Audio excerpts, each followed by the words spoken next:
बिस्मिल्लाहिर्रहमानिर्रहीम। अस्सलाम वालेकुम। आज 6 जनवरी बरोज़ बुध हम बात करेंगे कि नून लीगी गुलू भट्टो ने जो धावा बोला है मुआविन खसूसी शहबाज गिल की गाड़ी पे और कैसे पुलिस ने उनकी दुर्गत बनाई है, इसकी डिटेल को भी हम शेयर करेंगे। साथ ही साथ हम बात करेंगे कि मौलाना फजल रहमान को बन्नू दंगल के हवाले से मरियम नवाज ने आज कैसे झंडी करा दी है, इसकी अंदरूनी कहानी क्या है, वजूहात क्या हैं, उनको डिस्कस करेंगे। और एंड पे हम चाइना में एक करप्शन पर सजाए मौत हुई है रिसेंटली, उसका पाकिस्तान पे आने वाले दिनों में क्या असरात पड़ने जा रहा है, उसको भी हम डिस्कस करेंगे। सबसे पहले हम बात कर लेते हैं नून लीगी गुलू भट्ट, जो कि ऑलरेडी अदालत के बाहर सड़क पे मौजूद थे। मुआविन खसूसी शहबाज गिल की आज पेशी थी अदालत में और उन्होंने जो है वो जाना था वहां पे अदालत। जो भी वफाकी वजीर है, जो मुआविन खसूसी है, उनके साथ एक खास प्रोटोकॉल होता है और पुलिस की गाड़ियां भी साथ होती हैं। जब वहां पे पहुंचे, अदालत के बाहर सड़क से गुजर रहे थे, तो गुलू भट्टो ने जो है वो नारेबाजी शुरू कर दी और हुल्लड़बाजी पैदा करने की कोशिश की,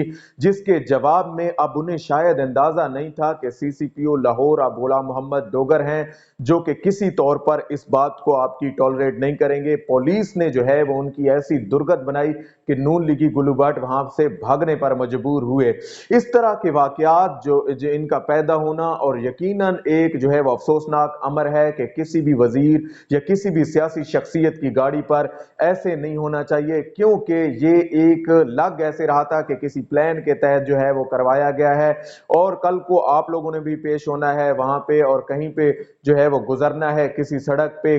नून लीग की लोगों ने, उनके कायदीन ने भी गुजरना है, बाकी पार्टियों के कायदीन भी गुजरते हैं। अगर ये रविश चल निकली तो फिर हर पार्टी के कारकुन बाहर आके हुल्लड़बाजी करें और नारेबाजी लगाते रहें। तो इस हवाले से जो भी कानूनी कार्रवाई होगी, बताया ये जा रहा है कि उन अफराद के खिलाफ सख्त से सख्त जो है वो एक्शन होने जा रहा है। अब हम आ जाते हैं आज की दूसरी खबर की जानिब, और वो है मौलाना फजल रहमान आज बन्नू में जो है वो दंगल सजाने जा रहे हैं। जब उनकी बाकी सूबों पंजाब, सिंध, बलूचिस्तान और बाकी जगहों पे कुछ ना बना, तो उन्होंने सोचा कि अब क्यों ना अकेला ही अपना मेला सजाया जाए। और इसमें अहम बात यह है कि बिलावल भुट्टो जरदारी तो पहले ही कंफर्म था कि वो नहीं आएंगे बन्नू दंगल के हवाले से। और बन्नू में जो जलसा मौलाना फजल रहमान करने जा रहे हैं, उसमें जो है वो बिलावल भुट्टो जरदारी किसी तौर पर शिरकत नहीं करेंगे और ऑफिशियली भी उनका बयान आ गया है कि मैं इस जलसे में नहीं जा रहा। साथ ही साथ हम दूसरी जो मरियम नवाज ने भी आज ये ऐलान किया कि वो भी बन्नू जलसे में कम अज कम शिरकत नहीं करने जा रही और उनकी जगह पे नून लीगी अरस्तु एहसन इकबाल जो है वो जा रहे हैं। अब इसकी वजूहात, जो अंदरूनी वजूहात हैं, वो दो हैं। एक ये वजह है कि मौलाना फजल रहमान ने मरियम नवाज को पर्सनली भी रिक्वेस्ट की है कि आप इस जलसे में आए, लेकिन मरियम इसके लिए जाने के लिए तैयार नहीं है। अगरचे मरियम को यह बताया गया कि आप क्राउड पुल करती हैं, आपके आने से जो है वो जलसा बढ़ता है, आपकी जो सेल्फियां होती हैं, आप जो वीडियोस बनाती हैं और मोबाइल को जो लेके चलती हैं, उसके साथ साथ जो है वो जलसे में एक नया रंग पैदा होता है और जो शोशा छोड़ा जाता है उससे एक माहौल पैदा होता है। तो आप जिस जलसे में शिरकत करें, लेकिन मरियम नवाज की जानिब से इस हवाले से इनकार कर दिया गया है और आखिरी इत्तलात तक यही बताया जा रहा है कि बन्नू जलसे में मरियम नवाज किसी तौर पर शिरकत नहीं करेंगी। और दूसरी अहम वजह भी आपको बता देता हूं कि एक तो वहां पे जो बन्नू है, खास तौर पर ये डेरा इस्माइल खाना या केपीके के ये इलाके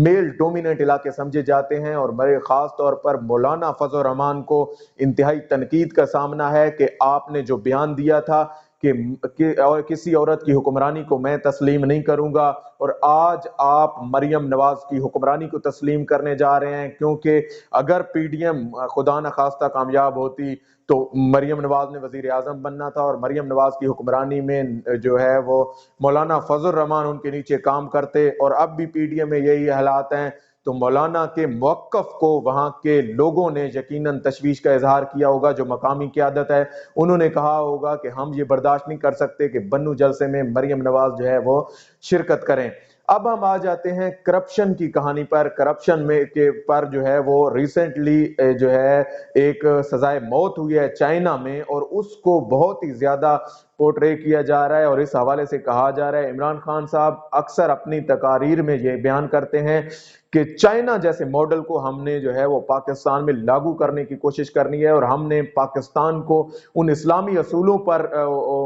उठाना है जो रियासत मदीना के असूल थे, और हमने दूसरी अकवाम से सीखना है कि कैसे उन्होंने जो है वो عمल दरामद करके और ख़ास तौर पर करप्शन के हवाले से जब वो मिसाल देते हैं कि 126 दिन में कैसे जो है वो करप्शन को रगड़ा लगाया गया चाइना में, और चाइना में बेरहम एहतसाब का जो सिलसिला है अब लग ऐसे रहा है कि हुकूमत पाकिस्तान इस हवाले से बेरहम एहतसाब का सिलसिला मजीद आगे बढ़ाने जा रही है। मैं पहले भी बता चुका हूँ, जनवरी में 30 नई एहतसाब अदालतें शुरू होने जा रही हैं और अब केसेस को दिन ब दिन इस हवाले से तेज किया जाएगा। फरोग नसीम डेली बेसिस पर 100 से जायद केसेस को जो है वो देख रहे हैं और वो उनको निपटा रहे हैं। इस हवाले से वो अपनी कैपेसिटी बढ़ाने के चक्कर में हैं और यकीनन जो मुआविन खसूसी शहजाद अकबर साहब हैं वो भी इस हवाले से इंतहाई तेज नजर आते हैं, चाहे जहां पे नवाज शरीफ का मामला हो, ख्वाजा आसिफ का मामला हो, राना सनौला का मामला हो या बाकी जिन पे करप्शन के केसेस उनकी अपनी पार्टी के चल रहे हैं। मुआविन खसूसी इस हवाले से इंतहाई जो है वो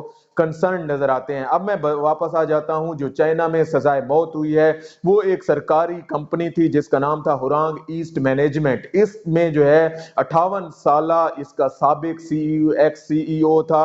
यो मिन, उसको जो है वो 2018 में गिरफ्तार किया जाता है और उस पर तहकीकात होती हैं। उस पर 3 बड़े चार्जेस थे, वो भी आपको बता देता हूं। एक मेन चार्ज जो था वो करप्शन का था, दूसरा उन पर जिनसी राहरवी का भी इल्जाम था और तीसरा उन पर जो है वो गैर कानूनी पार्टियां मुनक्किद करने के हवाले से भी इल्जाम। और ये 3 चार्जेस जो ही प्रूव हुए तो चाइना में उसे जो है वो सजाए मौत जो है वो दी गई। इस हवाले से मैं आपको बता दूं ये एक बहुत बड़ा इक़्तिदाम है और यकीन शायद इसी तरह के इक़दामात हैं कि आप जो है वो चाइना में करप्शन ना होने के बराबर है, कम सतह पर है, बड़े लो लेवल पर वहां पे करप्शन है। और पाकिस्तान जैसे मुल्क में जहां पे जो है ये लोग चकमा दे के बाहर निकल जाते हैं, कभी एनआरओ करा के बाहर निकल जाते हैं, कभी जो है वो ये किसी न किसी तरीके से छूट ले लेके बाहर निकल जाते हैं और इन हवालों से इनका बच जाना एक अलविया है इस मुल्क के लिए, इस कौम के लिए, साहिब इक़्तिदार लोगों के लिए।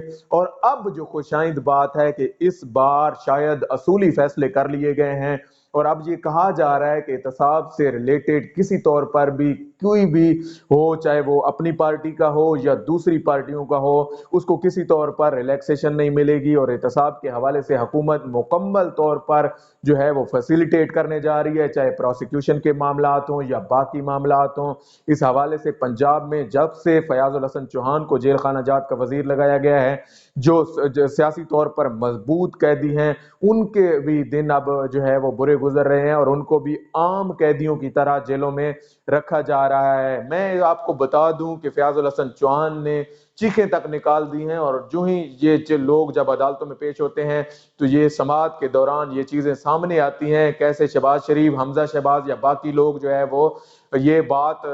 उठाते हैं कि उनके साथ जो सलूक किया जा रहा है और अपनी सेहत के रोने रोते हैं और किसी न किसी तौर पर इनकी कोशिश होती है कि वहां जेल से निकलें और हमारी इस जो है वो इससे जान छूटे। तो जान तो इमरान खान ने बता दिया है कि एक ही सूरत में आपकी छूट सकती है कि आप करप्शन का जो पैसा है, जो इस गरीब कौम का पैसा आपने लूटा हुआ है, वो आप वापस करें और यकीनन आप जेलों से जो है वो इसके बाद छूट सकते हैं। आज तक के लिए इतना ही। अल्लाह पाक आपका हामी नासिर हो। पाकिस्तान जिंदाबाद।